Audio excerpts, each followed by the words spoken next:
Gadiel, qué gusto. Maestro, ¿qué tal? Pues aquí dando a conocer la programación del próximo mes de febrero de Academo Delgado Aragón y Asociados, por la importancia que reviste y los tiempos en que se hacen las programaciones, esperando como siempre que sea de su interés y de su utilidad. Así es que arrancamos el mes de febrero, directamente el día 1, con el curso de Aspectos Legales y Fiscales de Instituciones de Enseñanza, cuyo temario pues es muy amplio. ¿Qué nos puedes comentar al respecto? Claro, aquí nuestra idea es hacer un enfoque específico de este tipo de personas morales que, aunque tributan en título 3, pues tienen consideraciones específicas para el cálculo del remanente distribuible, las obligaciones generales. Es más, recordemos que si son donatarias autorizadas, tributan en título 3, pero si no, siguen siendo instituciones de enseñanza que tributan en título 2 y que tienen otras obligaciones importantes que también deben atender, dado que ahí sí serían contribuyentes. Entonces el contenido está en función de sus obligaciones para efectos de impuesto sobre la renta, lo correspondiente al título 2, lo correspondiente al título 3, los efectos que se generan para el caso del IVA, porque las escuelas suponen que están exentas por sus colegiaturas, y así es, pero también hay cobros diversos de cursos extracurriculares, de transporte, de uniformes, y eso causa IVA. Entonces hay implicaciones, ¿no? Hay implicaciones en el acreditamiento, porque hay que calcular una proporción de acreditamiento, en fin. Igualmente, pues tienen que emitir comprobantes, cumplir con envío de contabilidad, etcétera. Así es que todo esto y más se revisará en este importante curso. Así es. Los FDIs pues nos siguen dando mucho de qué hablar. Por supuesto, en el mes de febrero pues tenemos la programación relativa a ese curso en varias fechas, y los invitamos a todos a maximizar sus recursos y su infraestructura para cumplir con esta importante obligación, que como ya estamos acostumbrados, pues mes a mes se dan novedades y siempre sale algo nuevo y están por vencerse plazos, y ya estamos de lleno en la versión 3.3, maestro. Claro, de hecho, el 1 de enero de 2018 inició ya la obligación del manejo de esta versión. El 1 de abril inicia la obligación de ya el uso del complemento de recepción de pagos, pero ya hay que empezarlo a hacer. No hay que esperarnos hasta abril, iniciando propiamente con la facturación inicial, después el complemento, y sobre todo después, en mediados de año, lo correspondiente tanto a la cancelación de CFDIs como a el tema relacionado con la no infracción por cometer algunos errores en la inconsistencia de las claves que se manejan en esta versión. En estos catálogos de 5,000 y tantas opciones, ¿no? Sí, y que además el SAT actualiza semana a semana para adicionar nuevas claves en este sentido. Muy bien, pues ya hay que irle ensayando, porque además no es solo emitirlos, sino recabarlos. Es el respaldo de nuestras deducciones y de nuestros acreditamientos. Así es. Y continuando en el mes de febrero tenemos cursos novedosos, interesantes. Por supuesto abarcaremos la maximización de los viáticos, que es un tema muy relevante si es un concepto que aplica en su empresa, ¿no? Por supuesto, se tengan trabajadores o prestadores de servicios relacionados con la actividad de la operación del contribuyente, pues los temas relacionados con gastos de viaje, viáticos por hospedaje, transporte, rentas de autos, cuotas para eventos, tienen un tratamiento muy singular, e inclusive hay una diferencia importante desde el punto de vista jurídico-fiscal entre viático y gasto de viaje, que tiene implicaciones tanto de ingreso acumulable o exento para los trabajadores, como en la obligación de timbrar en los FDI de nómina o no esos conceptos. Así es que no nada más es la deducibilidad, sino el cumplimiento de obligaciones y las repercusiones que puede tener los trabajadores para este caso. Claro. Maestro, siempre nos quejamos de lo caro que es el seguro social. Entonces, pagar pues es un dolor, ¿no? La nómina se puede incrementar un 20-25% tranquilamente entre seguros, AR, Infonavit, pero pagar de más pues es imperdonable, ¿no? Claro, nosotros estamos obligados a contribuir conforme dispongan las leyes, pero no está de más hacer alguna revisión para optimizar los pagos. ¿Qué queremos decir con esto? Que en términos de ley, en este caso, toda la normatividad en materia de seguridad social, pues también nos permite algunas alternativas que podemos aplicar para poder minimizar estas cargas tributarias. Sí, fíjate que yo ya tomé este curso con la contadora Cecilia Bravo, que es excelente expositora, porque nos lleva a prácticas, nos lleva a supuestos, a casos, además casos reales, ¿no? Tomados de empleados de sus clientes, etcétera. Y qué barbaridad, cómo aprendemos que de pronto hasta pagamos de más en situaciones del seguro. Entonces este curso, digamos que es una inversión súper redituable porque se van a ahorrar pues muchísimo dinero, ¿no? Claro. También tenemos todavía el taller de análisis del cierre del ejercicio fiscal 2017 que nos permite optimizar los recursos para cumplir con nuestras obligaciones fiscales del año anterior en tiempo y forma y pues de la manera más barata posible, ¿no? Claro. Diferir la acumulación de ingresos, conocer cuál es su fundamento, el generar mayores deducciones, no porque salgan de un día para otro por arte de magia, no, pero por ejemplo el tema de la deducción inmediata, que a lo mejor no hemos evaluado y es factible llevarla a cabo en el cierre, y además, bueno, pues los temas relacionados siempre con los acreditamientos contra el impuesto del ejercicio. Ahora, ya que hablas de deducción inmediata, pues es oportuno comentar que dentro de las reformas para 2018, pues tenemos tasas especiales para este concepto, tenemos tarifas nuevas para las personas físicas, un montón de disposiciones en la ley de ingresos, obligaciones que ya teníamos en código que se transfieren a la ley de ingresos y bueno, muchos decretos que siguen vigentes, que es muy importante conocerlos, ¿no? Claro, desde aquel del diciembre de 2013, que generó diversas expectativas en materia de simplificación administrativa, pasando por los decretos de beneficios a la vivienda, particularmente los decretos relacionados con la afectación por los sismos, y el último decreto, publicado el 29 de diciembre, que tiene 3 o 4 aspectos, pero muy importantes para ciertos sectores que su conocimiento, por supuesto, nos puede generar menor carga impositiva en su aplicación. Muy bien. Por otro lado, pues las reformas locales, ¿no? Sí. Hasta un nuevo impuesto en el Estado de México. Hay que conocerlas, porque hay que cumplir. Así es. Y hay que ver los beneficios. Igual hay muchos descuentos. Reducciones. Exacto.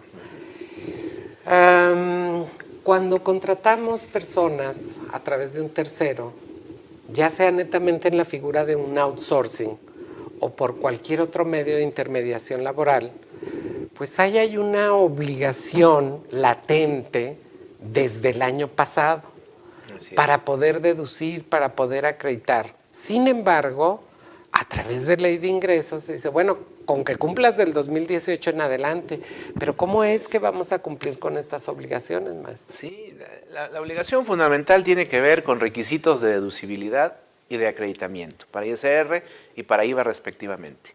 Sin embargo, se han dejado de cumplir porque en la resolución miscelánea se estableció durante 2017 la obligación de presentar cierta información en materia de subcontratación en un aplicativo informático que el SAT iba a dar a conocer. Lo que no sucedió y que para 2018 se prometió que tenía que salir en el mes de enero. Lo cual, si sucede, pues tendrá implicaciones, no nada más de conocer el formato electrónico, su contenido, sino que los requisitos de deducibilidad y acreditamiento que ya habrá de que cumplir a partir del mes de enero y durante todo el ejercicio 2018.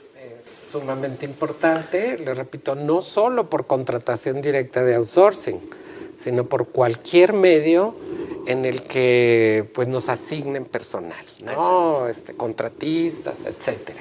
Así es. Bien.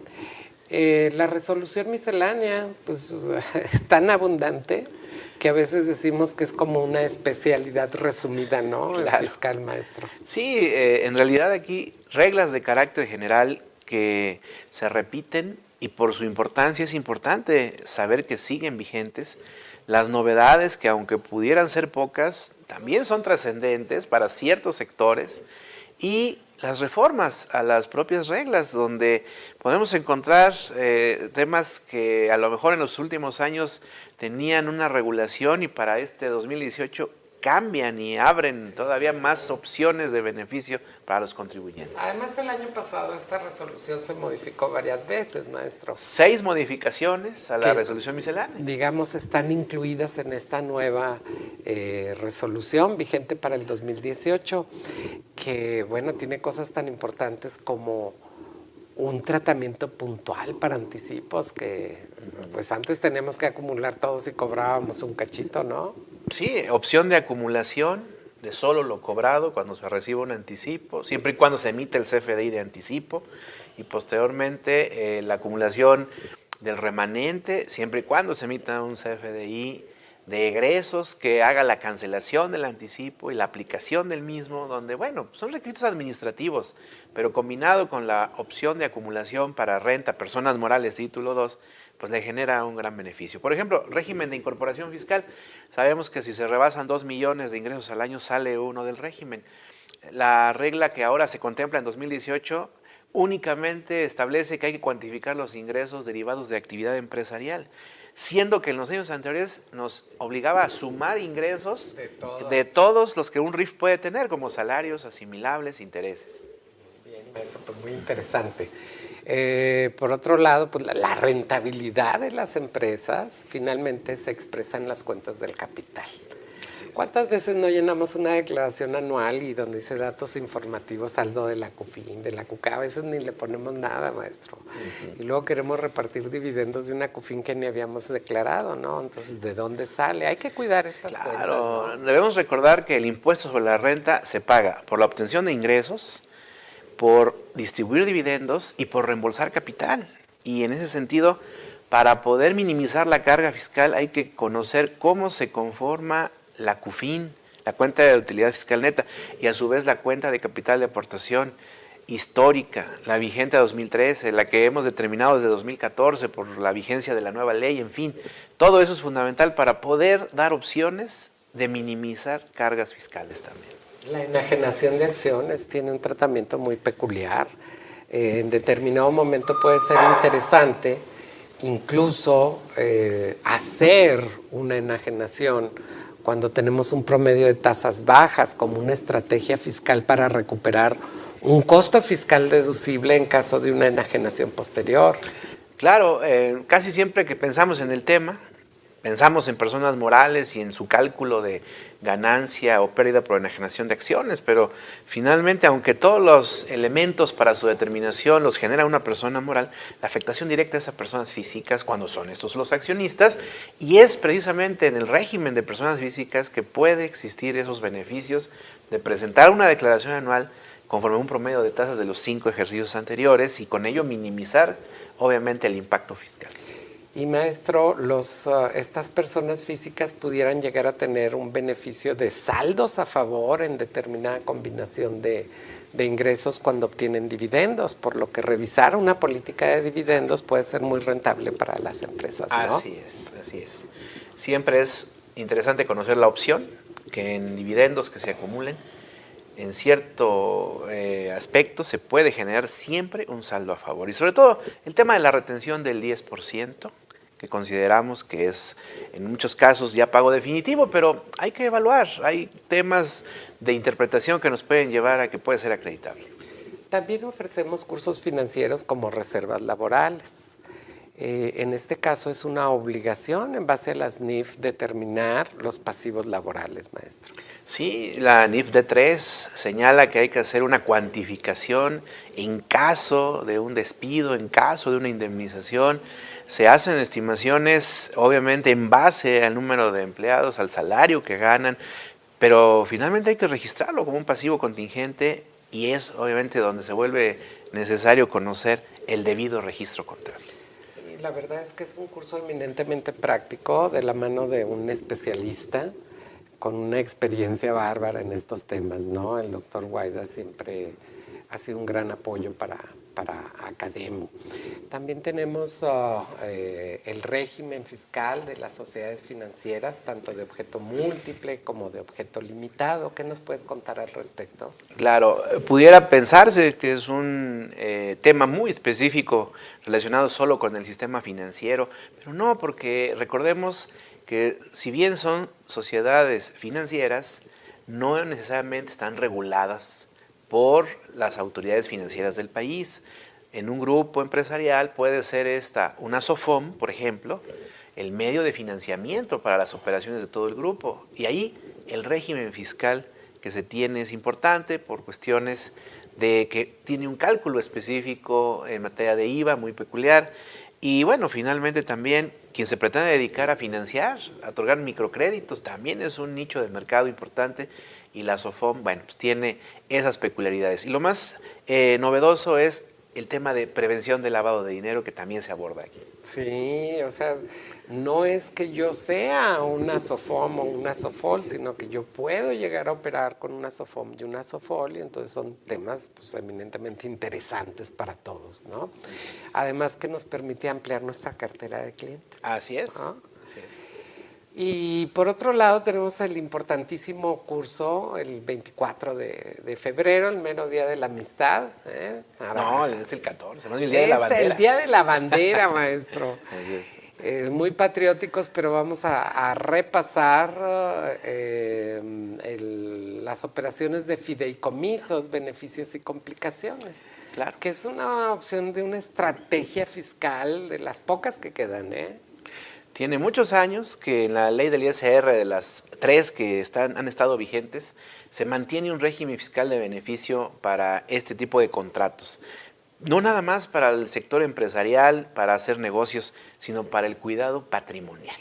En realidad, aquí abordamos temas con carácter comparativo de qué me conviene más, hacer un testamento o mejor dejar un fideicomiso que administre los bienes que pretendo dejar en herencia. Y eso para los empresarios es una situación muy importante, porque pues sobre todo a los que pretendan dejar sus bienes y que no se peleen cuando ya no esté aquí, resulta interesante saber cómo opera, cómo funciona, cuáles son los costos y obviamente los efectos fiscales que se abordan. También estos fideicomisos inmobiliarios, ¿no? Para cierto tipo de desarrollo de negocios nos podemos replantear la mecánica en que estamos haciendo las cosas, porque nos pueden ofrecer unos ahorros muy importantes en materia de impuestos. Los desarrollos inmobiliarios medianos, grandes, normalmente son fideicomisos, y aquí resulta importante conocer cuál es el tratamiento fiscal de lo que se conoce como fibras, de lo que se conoce como fideicomiso empresarial o los llamados fideicomisos de inversión, que bueno, hasta el propio gobierno federal lo ha utilizado como medio de financiamiento para generar obviamente recursos para financiar o refinanciar las empresas energéticas del país. Muy bien. Y operar con extranjeros es algo muy cotidiano. Alguien puede decir, yo no hago exportaciones o yo no importo, pero mira, hasta bajar el antivirus por internet muchas veces tiene implicación de operación con residentes del extranjero. Claro. La ley tiene todo un capítulo de cómo actuar cuando operamos con residentes del extranjero, pero resulta que la ley no se aplica si ese extranjero reside en un país con el que tenemos celebrado un tratado para evitar la doble tributación. Claro. Aquí resulta importante reconocer cuáles son los pagos que hacemos a los diferentes residentes en el extranjero. Algunos de ellos llevan retención, otros se tiene que hacer, pero aplicando un tratado internacional pudiéramos no hacerlo. Y ahí es donde nuestro curso aborda cuáles son las implicaciones de conocer y de aplicar los diferentes tratados internacionales en materia fiscal. Maestro, además me resulta como muy importante enfatizar en la cuestión de las obligaciones formales. Esto es la constancia del pago, la constancia de retención, pero además, ¿cómo vamos a soportar nuestra obligación en materia de IVA?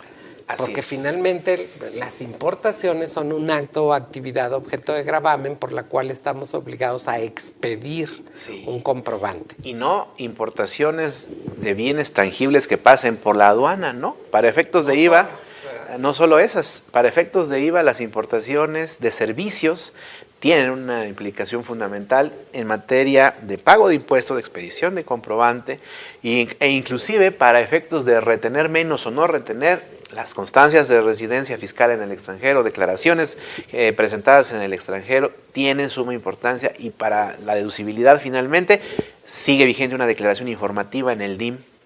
En anexo 4 que habría que presentar. Pues verdaderamente variada la programación del próximo mes de febrero. Los invitamos a que nos acompañen en estos eventos y, a ser posible, pues que lo difundan un poco. Muy bien. Pues esperemos que nos acompañen. Hasta la próxima.